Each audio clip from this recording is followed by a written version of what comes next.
Hello everyone, this is Johnny, and today we have a special guest. Okay, so what is your name, and please briefly introduce yourself. Yes, everyone. Thank you, Johnny, for having me. I am Emilia, and I have been Funday for more than 4 years. And currently, I am the lead teacher of our workplace English, business writing, with my project managing background for Funday's in-person workshops. Oh, so I heard that you're the lead teacher. So what is that for, the lead teachers? Yeah, because it's also the question that sometimes my corporate students will ask me. And then that just understand it as one of the project managers here. Mm-hmm. And it's also the term that some international companies, including Google, and they will also call the lead of something. Okay, so it sounds like you're responsible for all the projects and the classes, and you are quite experienced in this field. So today I'm going to pick your brains about some of your expertise. Okay, I know that your expertise falls in the writing area. The field of writing. And today we're talking about how to improve students' writing, because we know that a lot of students, they don't know how to write properly. Sometimes when it comes to writing, they just put words together, and based on their Chinese logics, and they put the words together in English. But it turns out that that's not proper, not standard English. Instead, it's just Chinese English. So how do we turn the tables and try to help them put out the proper English? Yeah, that's a great question. And also, first of all, I do like the way that when you say put the words together. So yes, everyone, it's not about putting words together in your writing. And I will first of all share this simple fact. We have to acknowledge that language learning is a human activity in human civilization when we simply learn from others. So you mean imitation is the key, because it's a human activity. So we have to, what we have to do is just to model ourselves on native speakers, how they say it, how they write things. And if we can, observe their writing style carefully, or, with, into every detail, we can, pick up their writing style without difficulty. Exactly. I wouldn't say without difficulty, because here's also another thing. We gotta understand that also when you learn the foreign language, if you don't stop learning, you're always making progress. But it's not something that can happen overnight. But here's also the hope. That just say that, okay, you are a Funday member. You have our fantastic database, our resources of all the Funday articles. Make sure that you create a routine. If you want to improve your writing, I would say the first step, be a good reader. Okay, I just happened to hear two words that you mentioned. I would like to point it out, because in my class, I tend to teach them about that. The first one is progress. For example, we say make progress, right? But, in News English, sometimes we can see they use make great strides. Like this STRIDE, it's like a big step. So make great strides also means make progress. So sometimes, when it comes to writing, I think we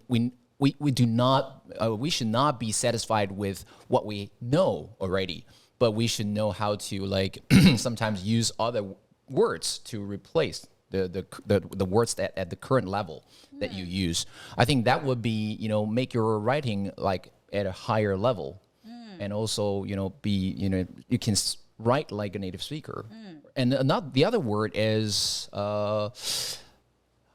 routine, right? You say it's a routine, and when native speakers, they would use a ritual, okay? Because ritual is a spiritual or religious ceremony, which is held on a regular basis. So ritual can also be routine. So sometimes I will say, okay, routine, it has become a routine for me to do something. It's just it's a ritual. It's a routine for me. So it's a ritual for me. Yeah, exactly. Because here we're also talking about a very fundamental way of improving our writing. I'm talking about how we can have better choices of words. Oh, So right. back to the introduction, it's not only about putting words together, but how do we have better choices of words to take our writing to the next level? We Yeah. learn from good articles. We learn from TV shows. We learn from TED Talk. We learn from movies or your Netflix time, your Disney Plus with Yeah. subtitles on. You know, I noticed that, for example, when I teach like grammar, sometimes I find that a lot of students, they don't know how to use like noun clause as as a subject. And, you know, for non-native speakers, it's very natural for them not to learn that well, and they don't know how to use that well. Just like when you put, you know, your Chinese into English, chances are that you don't, you just put it in a like simple sentence.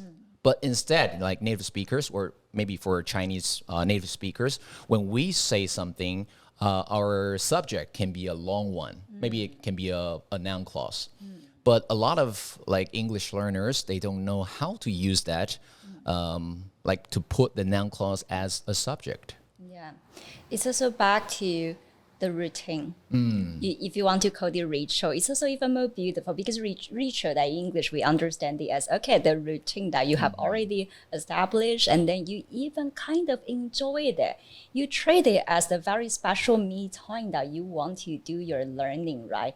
And the way of that, how different languages use subjects or clauses, and I would say, once again, learn from reading.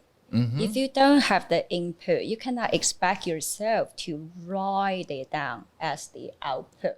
Yeah. So just based on what you said, I think, you know, maybe we can come to the conclusion that it's very important for you to analyze a good sentence, like how it's made up and the elements of the sentence, and try to make a sentence based on the same structure. Just like what we do in elementary school, we have like things like 国语习作, and we will make a sentence based on the a sentence structure, right? Yeah. So we also base ourselves on that good sentence structure and make our own like English sentence. I think that will be on the right track.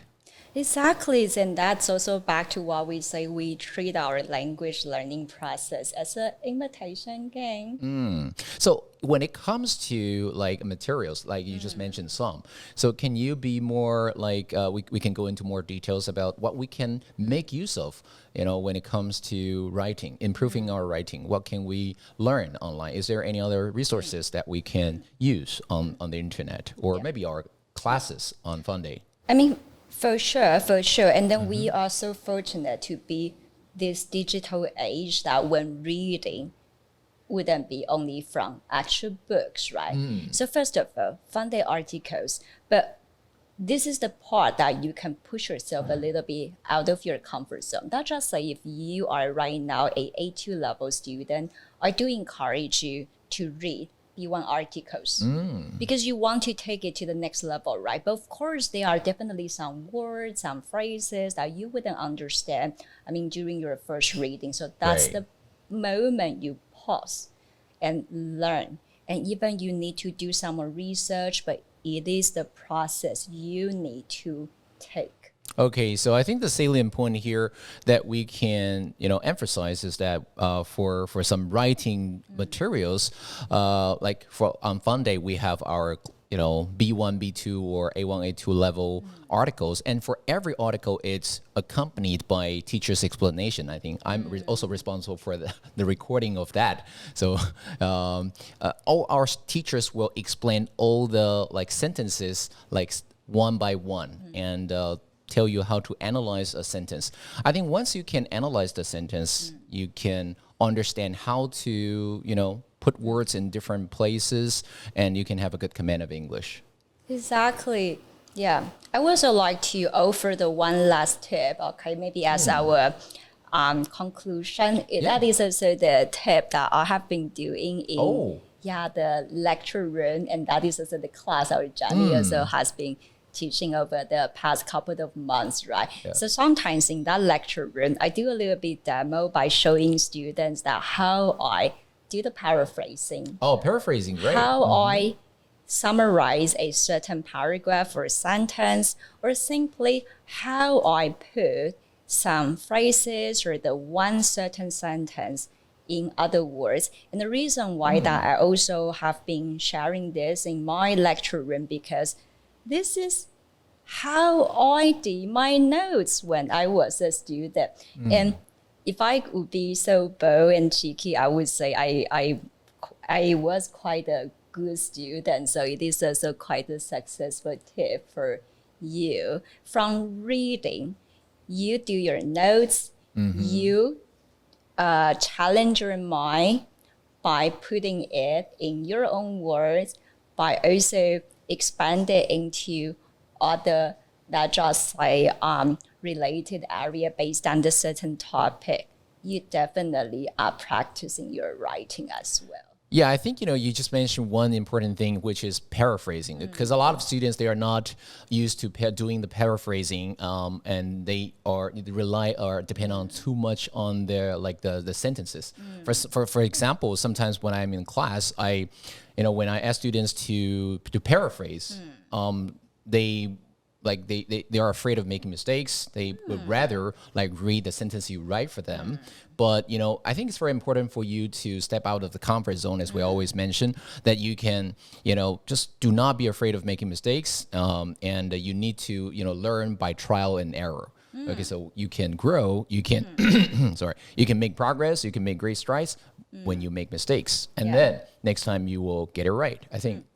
Exactly. And also for those who are watching this show and they also learn how to use stride in this sentence. Stride, right. Make strides. Make great strides in something. And do not just settle for something less. For example, when make progress, because some of my students, they say, okay, just teach me something, simple. I don't want to learn difficult things. Okay, I just want to learn simple words or a simple structure, nothing else. But sometimes I think, when you're at a certain level, it's very natural for you to want to learn something different, like different ways of saying eat, right? Yeah. You sink your teeth into something. Yeah. You also eat. Okay? That's right, and that's also the figure of speech, right? Yeah, okay. Yeah. Feed your face, right? You feed your face, or even pig out, to eat a lot of food, to pig out. So it's inevitable that you will, see different words, different new expressions. I think that's why it's interesting to learn English. Exactly. And now we're also talking about the beauty. So you got to embrace it. If you are always afraid of learning mistakes, and there's no way for you to enjoy learning. Learning is also the process that you have to make mistakes, and then you ask questions, and then you can make the progress. Yeah, just like when you say that's the beauty of it. Okay. A lot of people, maybe beauty as like beautiful women, or the beauty of the scenery, but beauty can also mean like advantage. So that's the beauty of it. Like this software is easy to install. That's the beauty of it. So you can use it as a conclusion, like, okay, there you go. That's the beauty of it. Exactly. We're always making mistakes, and that's the moment we learn. Yeah. Okay, so I think thanks a lot for coming to our show today, and we've learned a lot from you. And I think I also pick up some great tips from you as a teacher. Okay, thank you. So hope you can come again soon next time. Okay, I do enjoy this kind of sharing. We call it the intellectual talk. Okay, good. Thank you. Thank you, everyone. Bye-bye. See you online.